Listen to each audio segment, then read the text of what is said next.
Je pars du constat que vous connaissez tous, que le monde de l'enfance est un monde atemporel. C'est-à-dire que vivre à hauteur d'enfant, c'est vivre dans une temporalité qui n'est pas celle d'un adulte. Donc par essence, l'enfant vit dans une sorte de disjonction entre le temps institué par la société, qui s'exprime de façon horlogère, et un temps qui lui est totalement personnel et qui est fondé sur sa perception de la vie, et en particulier du présent. Donc l'enfant vit dans un temps qui n'existe pas pour autrui, et en tout cas dans un temps qui se déroule d'une façon totalement différente de celle de l'adulte. Donc ce hiatus est interrogé dans les albums dont je vais vous parler. Hiatus entre le temps des horloges, des montres, des pendules, des réveils, et le temps suspendu qui fonde l'expérience de l'enfant dans le présent. Donc l'enfant est effectivement toujours par nature hors temps, hors monde, finalement hors champ. Alors le thème du temps, je pensais trouver peu d'albums au départ et j'ai commencé de façon très empirique en cherchant avec des collègues libraires spécialistes de littérature de jeunesse, en cherchant sur le catalogue Waterbeer, puisque je vous rappelle que nous avons un catalogue référencé par un logiciel à l'Institut qui m'a sorti 89 références avec le mot temps dans le titre des albums. Et puis j'ai continué ma recherche dans différentes bibliothèques qui m'entouraient, jusqu'à comprendre qu'il y avait plusieurs façons de prendre cette question du temps, soit par des récits dystopiques qu'on va trouver plutôt dans la littérature pour adolescents, soit dans les contes, puisque par nature le conte est atemporel, mais la question du temps y figure quand même, soit par des albums qui parlent du cycle de la vie ou beaucoup du cycle des saisons, et enfin par tous les albums qui évoquent la question de la mort qui est expliquée aux enfants. Alors, dans ce champ qui s'avérait finalement beaucoup plus grand que je ne le pensais, j'ai fait des choix. Alors, j'avoue que certains choix sont dictés par ma propre subjectivité, d'autres par des albums que j'ai trouvés et d'autres que je n'ai pas trouvés. Et enfin, j'ai enlevé les contes. J'ai enlevé également tous les albums qui parlent de la mort parce qu'il me semble que là, il y avait autre chose à traiter. Et j'ai gardé finalement quelque chose qui m'est venu d'un essai de Tiffaine Samoyo qui s'appelle « La montre cassée », où Tiffaine Samoyo part d'une intuition qui part de sa propre perception de la montre cassée dans des films ou des livres, des ouvrages de fiction pour adultes. Et je me suis demandé si cette représentation de la montre cassée, dont elle explique que cette représentation arrive toujours à un moment dans la narration ou dans le film, à un moment crucial de cette narration, et en tout cas à un moment de basculement, je me suis demandé si finalement on pouvait partir de cet essai pour aller se poser la question de savoir comment le temps est représenté et s'il est représenté par une montre cassée ou pas dans la littérature de jeunesse. Donc voilà l'ensemble des questionnements qui ont été là dans mon point de départ. Bien évidemment, la question du temps dans la narration a déjà été traitée par Michael Bakhtin dans Esthétique et théorie du roman, la fameuse question du chronotope. Il n'empêche que cette question-là sera quand même présente en filigrane dans mon questionnement.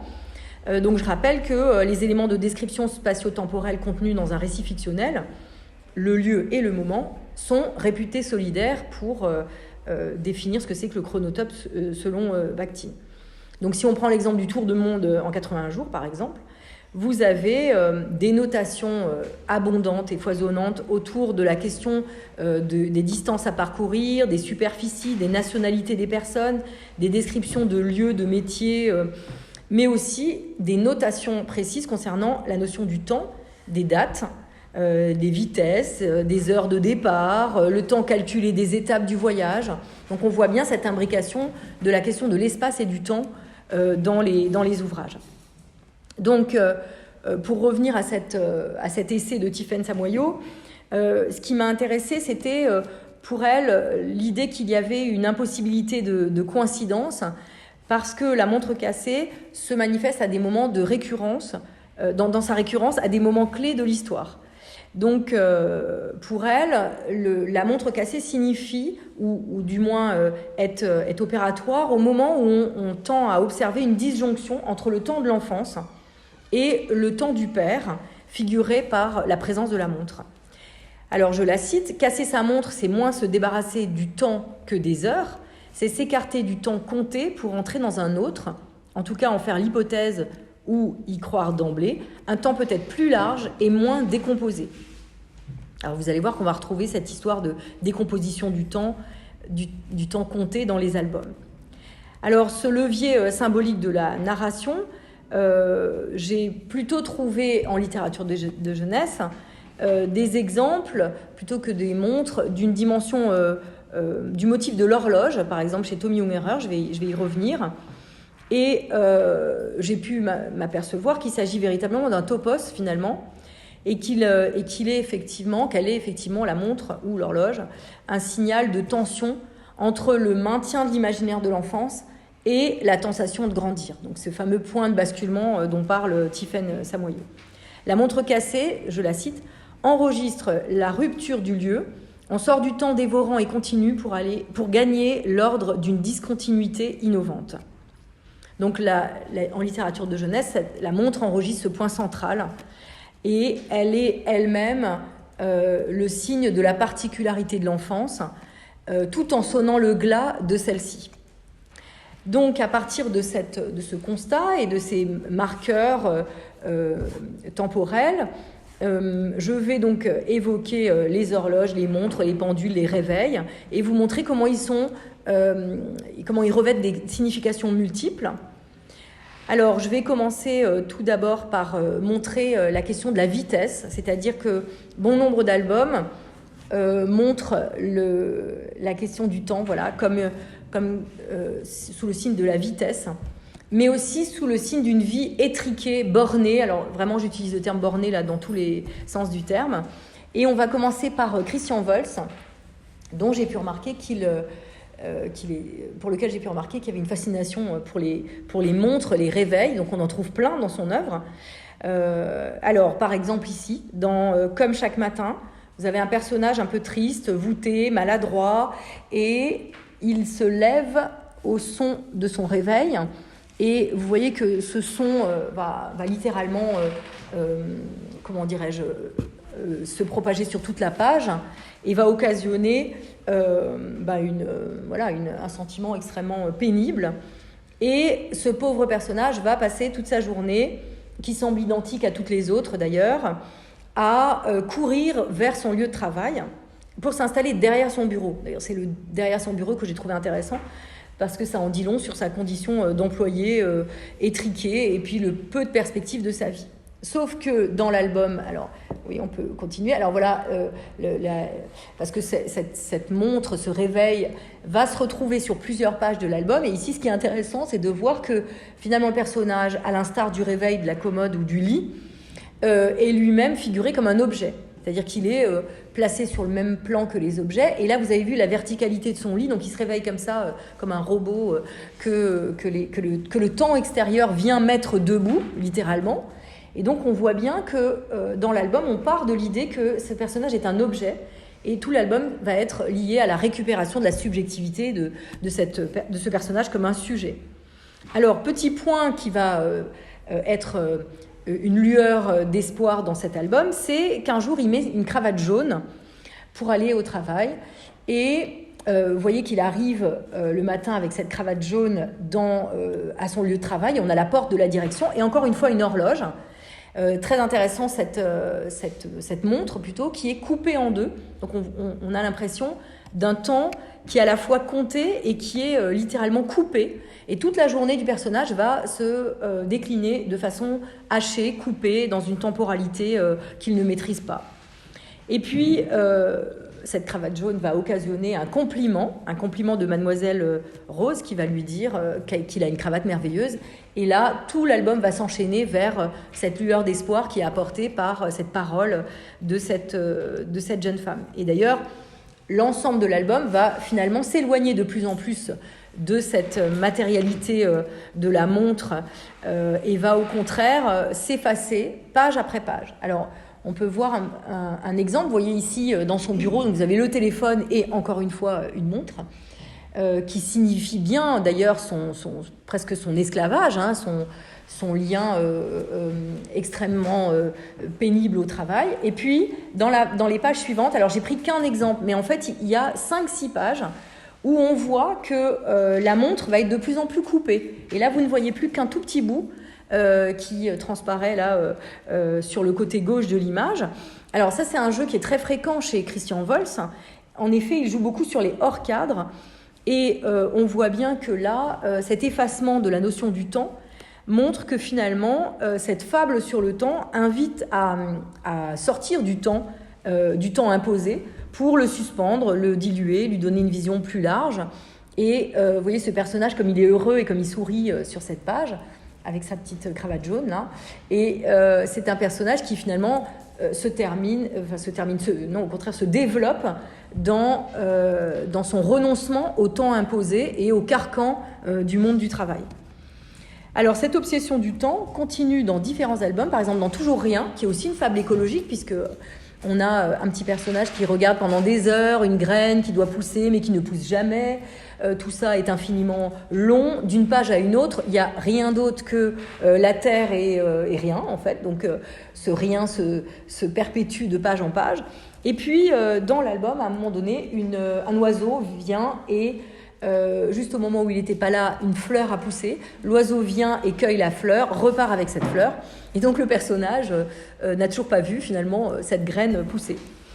Donc là aussi, dans Toujours Rien, comme dans l'album suivant, Loupé, on a cette réflexion sur le temps, sur le temps qui ne nous appartient pas, puisque finalement ce personnage n'a pas vu cette graine grandir.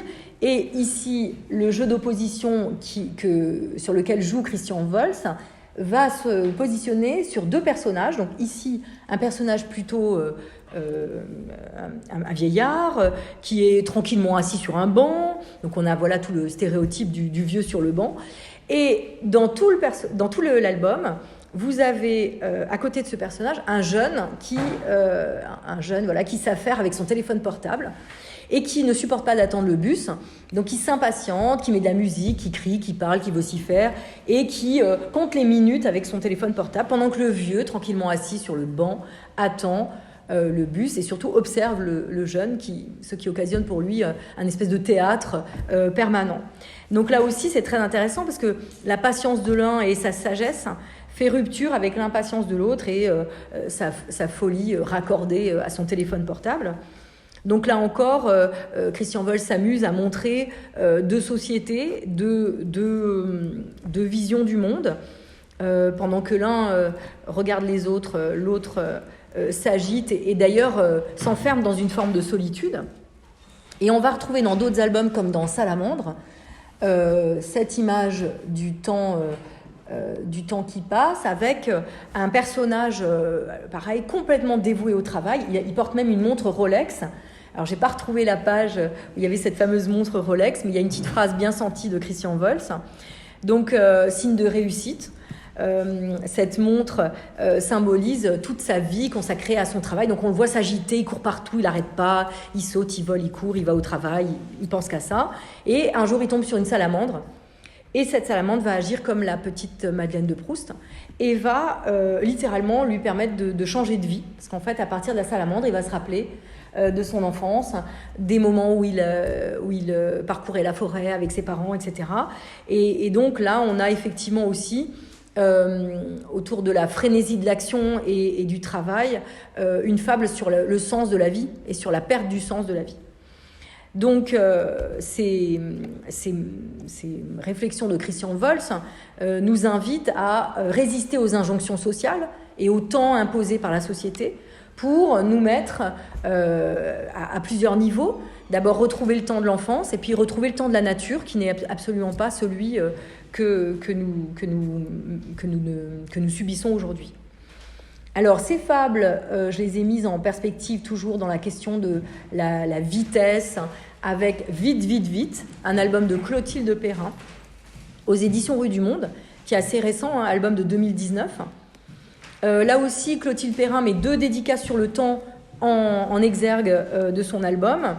Et vous avez vu que la matérialité même de l'album va donner l'idée de cette vitesse irrépressible dans laquelle se sont installés les personnages de l'histoire. Donc il s'agit d'une petite fille et on la voit le matin dire au revoir à ses parents à toute vitesse, prendre un manteau à toute vitesse, un bonnet à toute vitesse, courir avec ses enfants, ses camarades à toute vitesse. Et ce qui est amusant, c'est que dans l'album, ils vont prendre une succession de moyens de transport. Donc voitures, bus, bateaux, puis fusées.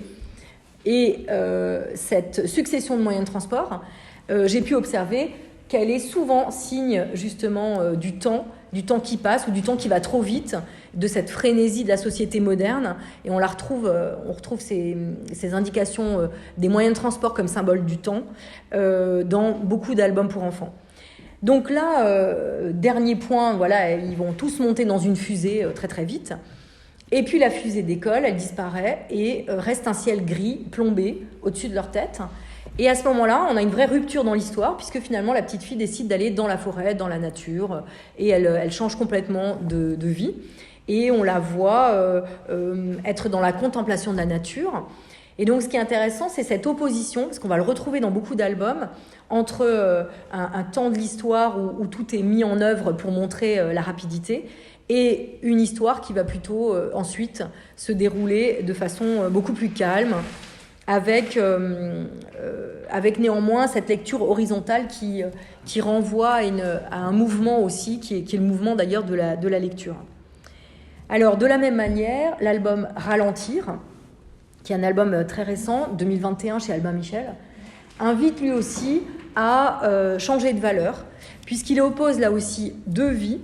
Donc, premièrement, une vie où on court, où on subit encore une fois les transports interminables en voiture. Cet album est raconté du point de vue d'un petit garçon qui trouve que tout le monde est bousculé, tout le monde court partout, et donc il est très malheureux et très mal à l'aise dans cette famille. D'ailleurs, il décrit les adultes comme étant fâchés le matin quand ils mettent les manteaux aux enfants et quand ils leur disent de se dépêcher. Et toutes ces images sont donc en gris ou noir. Et cette condamnation finalement de ce temps de vie où on a du temps pour personne et pour rien, va arriver par le biais d'un petit élément déclencheur qui va être devant la voiture l'arrivée d'un chien. Et la mère de famille va s'arrêter, va sortir de la voiture et va dire « Tant pis pour ce rendez-vous ce matin », dit maman. Et les enfants acquiescent, on est tous d'accord. Et en fait, ils vont recueillir ce chien. Et là, l'album bascule dans d'autres couleurs, parce qu'en fait, on va passer à des couleurs beaucoup plus jaunes, orangées. Vous voyez à droite, il y a le petit chien quelque part, là. Et tout le reste de l'album est complètement fondé sur deux couleurs, donc le jaune et l'orange. Et le chien lui-même est orange. Et à la fin de l'album, sur la dernière page, on a ce chien qui en fait est une chienne, qui a des petits. Et donc l'album se termine complètement sur d'autres valeurs, sur des priorités de la vie qui sont complètement différentes, sur le temps de la naissance, avec les petits chiots qui arrivent. Et on retrouve là une image assez classique de la famille retrouvée autour d'un repas familial, qu'on a, image très classique, qu'on retrouve un peu partout. Par exemple, dans la fin de Chien bleu, on a aussi cette image familiale. Mais donc, c'est très intéressant là aussi de jouer sur les oppositions. Et le titre de l'album, sous la forme d'un verbe, ralentir, nous invite là aussi à une forte prise en compte de cette injonction. Alors, pour continuer sur toujours ce jeu d'opposition et ces albums qui mettent en scène la course folle contre le temps, c'est L'ours contre la montre. Alors, dans L'ours contre la montre, publié chez Helium en 2018, les deux auteurs, Jolivet et Fromental, montrent un ours complètement surbooké, avec un planning impossible à tenir. Donc, il doit aller chez le dentiste, chez le coiffeur, chez ceci, chez cela. Il arrive toujours en retard à l'école, il est décalé partout, il se lève le matin à 7h, mais non, c'est pas l'heure du petit déjeuner, c'était 8h. Enfin, voilà, il est complètement dans une espèce de non-maîtrise de lui-même, dû au temps qu'on lui impose. Et dans cette famille, la mère de famille lui fabrique des plannings. Donc, on a sur plusieurs pages les plannings de l'ours. Et alors, il est très content parce qu'il a appris à lire l'heure. Donc, l'album est très étrange d'ailleurs parce que la moitié de l'album est consacrée à l'apprentissage par l'ours de la lecture de l'heure. Donc, en fait, c'est un album interactif qui permet à l'enfant d'apprendre à lire l'heure. Et puis on a au milieu de l'album cette image complètement chaotique de sa maîtrise de la lecture de l'heure. Et bien évidemment, vous avez peut-être compris l'allusion, alors pas cette image la suivante, mais je vais revenir à cette image, voilà, peut-être l'allusion ou l'intericonicité avec le fameux tableau de Dali sur la perception de la mémoire. En tout cas, dans cet album, donc, les 10 premières pages sont consacrées à la lecture de l'heure, avec les chiffres, l'heure, etc. La page du milieu, si tu peux revenir juste en arrière, 2 images, ouais. Encore une, ouais, merci. La page du milieu montre cet apprentissage réussi, mais on voit bien qu'en fait, tout est chaotique et que cette maîtrise du temps va l'amener à sa perte. Et en fait, la suite de l'album est consacrée à ce planning épouvantable, puisque de page en page, il court partout, il doit faire toutes ses activités. Et les dernières pages de l'album sont consacrées au burn-out de l'ours. Et donc, ce qui est très intéressant, c'est qu'en fait, il est couché comme une carpette par terre, et tout le monde le regarde, qu'est-ce que c'est que ce truc? Et effectivement, il finit dans un sanatorium, et en fait, dans ce sanatorium, il rencontre une ours, heureusement, mais il est très content dans le sanatorium, parce qu'en fait, il se balade dans la nature, il discute avec l'ours, il trouve ça super, et donc, voilà, exit la question du temps. Donc, un album très étrange, avec vraiment des fonctionnalités très étranges. On voit bien qu'au début, il est assez pédagogique, il vise à faire apprendre l'heure aux enfants, et puis qu'après, finalement, ça devient très vite je dirais presque une fable pour les parents, pour essayer de leur faire comprendre, puisqu'il y a quand même ce double lectorat qui est présent, qu'il faut arrêter de surcharger les enfants, de les stresser, de les amener à faire n'importe quoi, et que c'est le burn-out qui les attend. Donc voilà, un album très, très amusant. Et j'ai voulu également donner ce détail de la montre en faisant une petite allusion à Alice au Pays des Merveilles. Donc là, j'ai pris un livre CD que vous trouverez là-bas. Et j'ai voulu montrer qu'à la fin de cet album, il y a cette représentation du temps. Et vous vous rappelez que le lapin, au départ, dans l'histoire d'Alice, tient une montre à la main et ne cesse de parler du temps, de l'heure. Voilà, il court partout, il cherche à trouver du temps. Et donc, on peut aussi relire Alice au Pays des Merveilles comme une fable sur deux mondes, ou en tout cas sur un monde où le temps n'est plus tout à fait celui que la société nous impose. Donc voilà pour un petit panorama au départ sur la question de la vitesse, du temps qu'on ne maîtrise plus, de ce motif un peu obsessionnel du temps. Mais il y a aussi dans une autre optique la possibilité de montrer que pour certains auteurs, la montre ou l'horloge chez Tommy Ungerer, par exemple, dévoilent non seulement leur obsession du temps, mais aussi le caractère programmatique de leur démarche d'écrivain dans la temporalité. Alors, je vais en parler rapidement, parce qu'en fait, c'est pour vous donner un avant-goût du colloque du 17-18 novembre qui aura lieu à la BNF, qui est co-organisé avec l'Institut Charles Perrault sur Tommy Ungerer. Donc, je présenterai une communication là-dessus. Mais évidemment, pour vous donner l'eau à la bouche, j'ai quand même décidé de vous en parler un peu aujourd'hui. Donc voilà, la première image, c'est celle du père de Tommy Ungerer. Donc, je rappelle que Tommy Ungerer est issu d'une famille d'horlogers. Et pas n'importe quel horloger, des horlogers de la cathédrale. Donc ce sont des horlogers qui fabriquent ces grandes horloges astronomiques. Et en particulier ici, vous avez une photo de son père Théodore qui a réalisé en 1933 l'horloge astronomique de la cathédrale de Messine. Une très belle photo, d'ailleurs très intéressante aussi par la petitesse du père à côté de cette immense horloge. Donc, famille d'horlogers, arrière-grand-père horloger, grand-père horloger, père horloger. Donc, on ne s'étonne plus d'avoir après une foule de références à des montres ou à des horloges dans l'œuvre de Tommy Ungerer. Alors, il justifie cet héritage particulier en expliquant quand même qu'il a été fasciné toute sa vie par l'horloge astronomique de la cathédrale de Strasbourg, qu'il a contemplée régulièrement. Et, je le cite, « Si la cathédrale est de mon ressort, c'est en raison de mes racines horlogères », d'où le titre que j'ai extrait de cette citation. Donc il dit ça dans un album qui s'appelle « Mes cathédrales ». Et on va voir que la métaphore de la mécanique va se retrouver à peu près partout dans son œuvre. Et que la question de la cathédrale aussi comme monument patrimonial est tout à fait reliée à la question du temps et à la question de la représentation du temps. Et puis, vous avez tout derrière l'album Juste à temps que j'ai posé là sur le rebord, qui est un album certes posthume, mais qui est un album complètement différent de ce qu'il a pu faire jusque-là, qui est un album chaotique et apocalyptique, littéralement, qui est fabriqué de tableaux qui sont des visions de la Terre endommagée et détruite, dont il ne va rien rester. Et au milieu de ça, 2 personnages vont tenter de passer d'un endroit à l'autre. Alors, il y a d'abord le personnage adulte, dont Ungerer rappelle qu'il s'agit en fait de son frère qui, après la mort du père de Ungerer, a pris en charge le petit garçon. Et puis un petit personnage, mi-homme, mi-grenouille, on ne sait pas très bien, un petit personnage vert très étrange, qui est un bébé sauvé par ce personnage adulte. Et ces 2 personnages vont traverser le temps, littéralement. Et à chaque fois, il va leur arriver une catastrophe. Donc de planche en planche, un mur tombe, ils tombent dans un labyrinthe, un bateau se fracasse. Enfin voilà, et ils sont à chaque fois rescapés des guerres, rescapés de la nature qui subit des tempêtes, etc. Et à la fin, ils vont se réfugier dans un énorme gâteau. Donc, on trouve un peu du Ponty aussi, je trouve, là-dedans. Un énorme gâteau. Et on les voit tous les 2 arriver dans le gâteau. Et ça va être leur maison. Une espèce de hors-temps, là aussi, dans un monde d'apocalypse total. Donc, très, très étrange, cet album. Très différent de ce qu'il a fait jusque-là.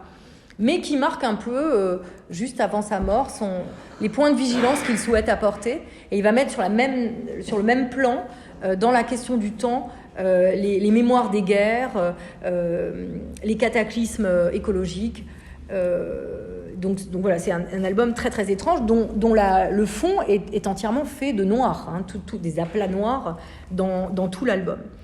Donc chez Ungerer, il y a une urgence temporelle, créative, qu'il nous livre, où on voit que c'est l'inventivité de l'homme qui va lui permettre de se sauver.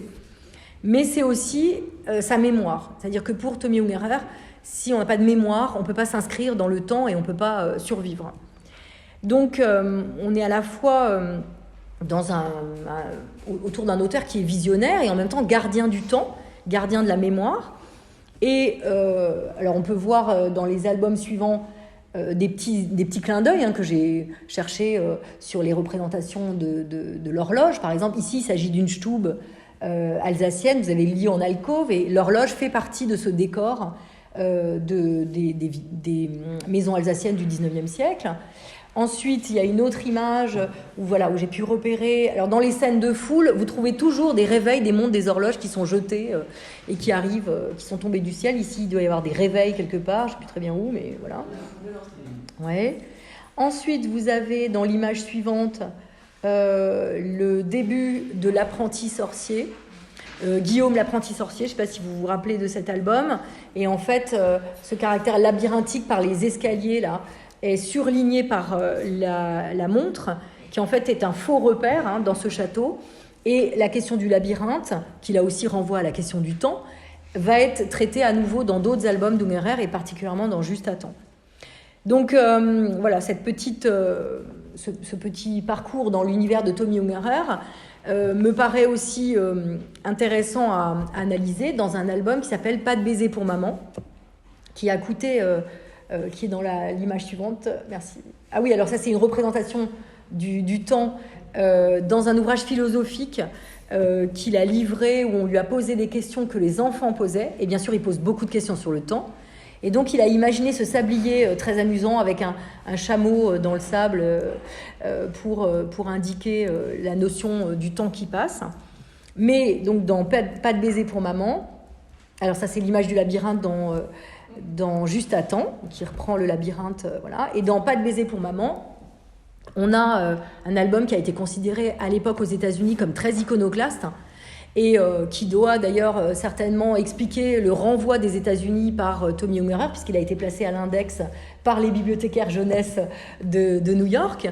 Et dans Pas de baiser pour maman, ce qui a été considéré comme iconoclaste, mais qu'on retrouve dans l'ouvrage de Maurice Sendak, Max et les Maxi-Monstres, c'est le refus de l'autorité, le refus de cette fusion maternelle dont il a sans doute souffert, ou au contraire qu'il a sans doute apprécié dans son enfance, Et donc, ce qui est intéressant, c'est que ça va passer par le personnage. Donc ça, c'est l'incipit de l'œuvre. Hein, et ça va passer par ce personnage qui dézingue et qui démonte un réveil.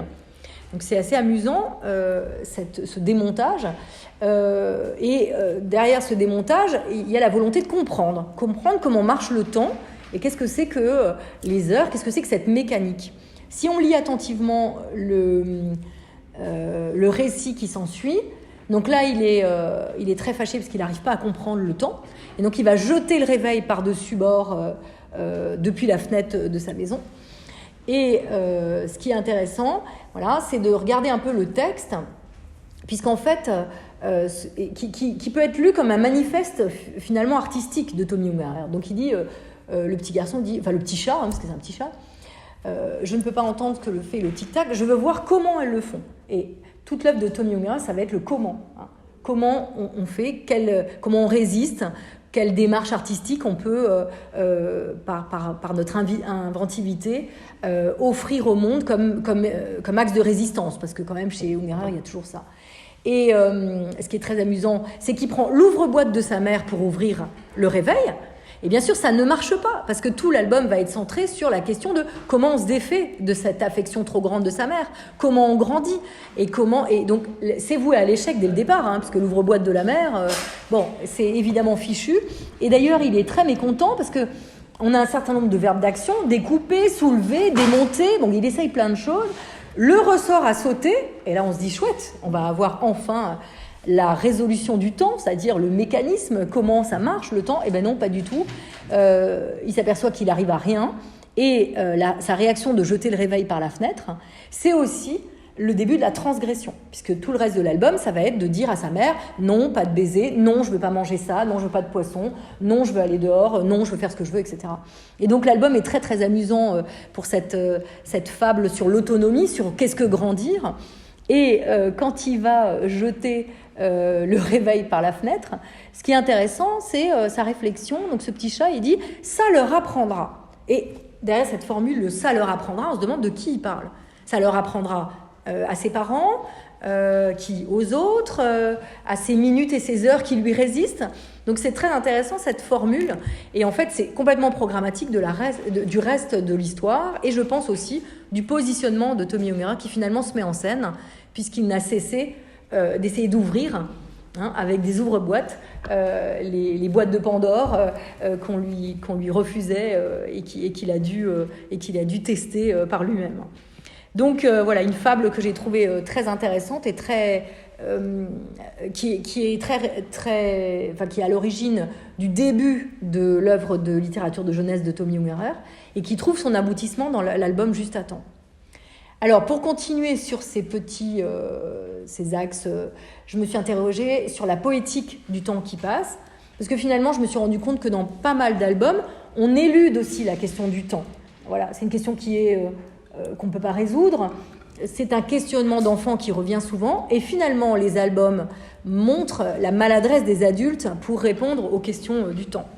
Donc, beaucoup d'albums choisissent des petits chemins de traverse pour traiter finalement de la question du temps. Par exemple, cet album Au fil du temps, que vous trouvez là dans nos petites expositions d'albums, de Guillaume Olive. Donc il est tout récent, c'est aux éditions Les Éléphants, 2021. Là, on démarre sur l'interrogation d'une petite fille.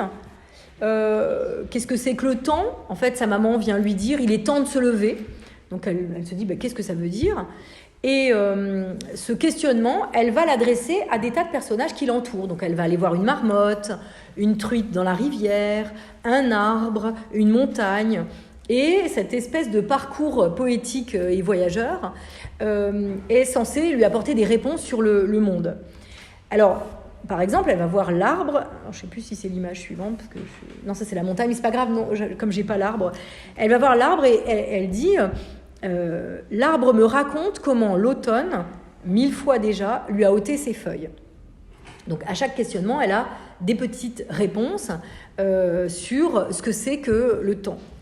Et puis, petit à petit dans l'album, on arrive à des sentences universelles qui résonnent comme des proverbes, presque des petits haïkus, et qui invitent à la contemplation. Et le questionnement du jeu s'efface. Et on a une espèce de décentrement qui est assez intéressant. On arrive finalement à une atemporalité dans l'histoire.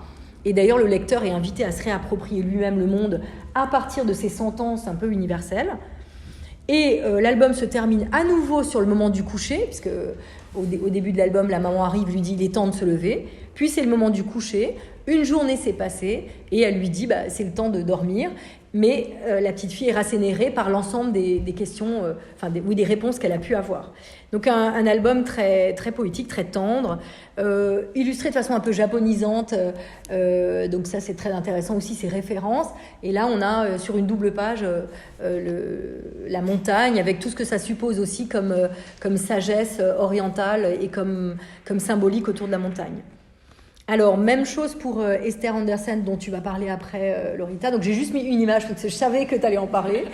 Donc, ça aussi, c'est un album qui invite au voyage, à la contemplation et à retrouver le temps des vacances. Il est illustré par Irène Bonifacia. Et on a vraiment là un dessin qui va jouer sur la temporalité de l'espace et du temps. Regardez le petit personnage perdu au milieu de cette immensité de l'espace. Alors ça, c'est vraiment récurrent dans l'album. De grandes pages blanches, parfois des doubles pages. Vous avez vu, l'album est là-bas, il est très grand.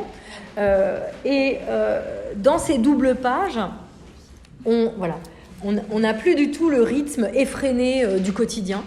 Et au contraire, chaque page invite, à l'instar de l'enfant qui est en vacances, à goûter le temps autrement. Et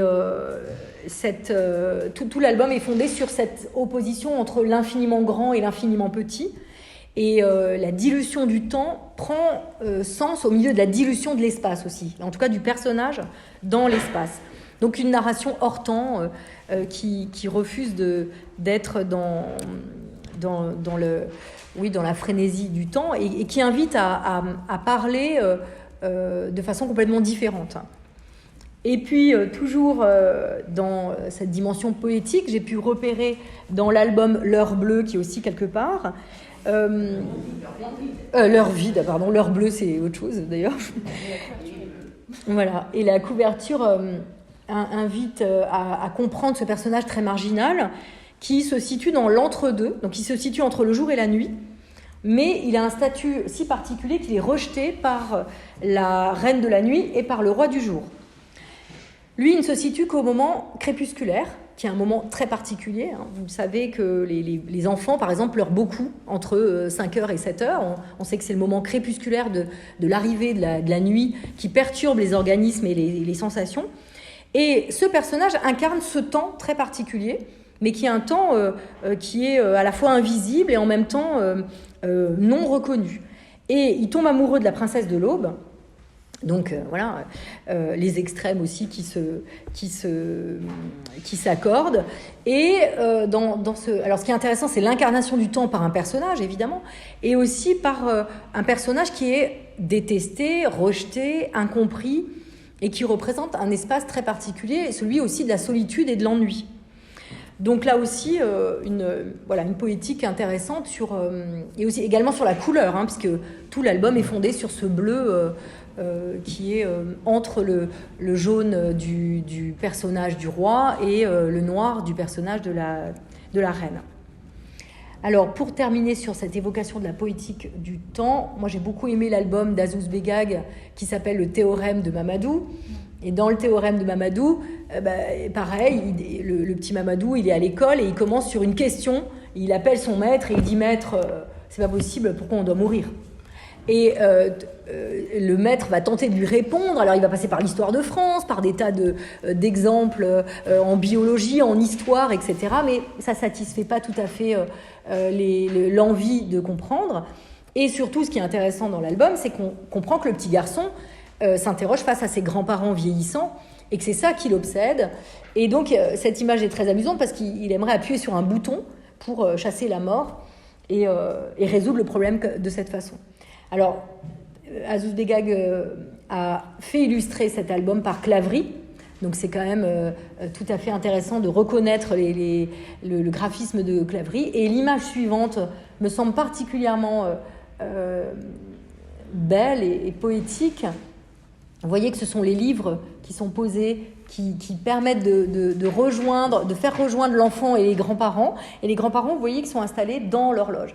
Et pour eux, évidemment, le temps est compté. Mais le petit il est dans le grandir, lui. Et il grandit par les livres.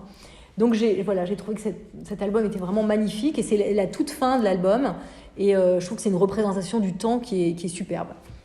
Donc je vous laisse sur cette belle image et je conclus en disant que finalement on a de multiples représentations du temps, que ce soit par les vacances, les saisons, l'image des grands-parents, la question même de la lecture. J'ai pas du tout traité cet aspect aujourd'hui, mais à chaque fois qu'on met en scène le temps de la lecture, on se réfère évidemment à cette question du moment volé sur l'injonction sociétale de répondre à un temps institué.